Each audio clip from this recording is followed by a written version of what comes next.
So for the last little while, as in 6 months to a year, we've really started to shy away from that variable.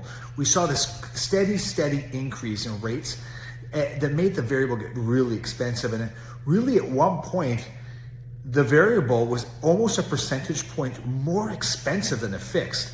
It almost came to the idea of like, what was the point? But let's talk about the pros and the cons of a variable. And regardless of rates, one of the pros, and I feel is the most important one, is flexibility. You see, the average mortgage in Canada lasts only 36 months. People refinance for all sorts of reasons. And the penalty on a variable is only 3 months of interest. So that gives you the ultimate flexibility for a generally fairly minor penalty, but to be able to refinance really whenever you want to.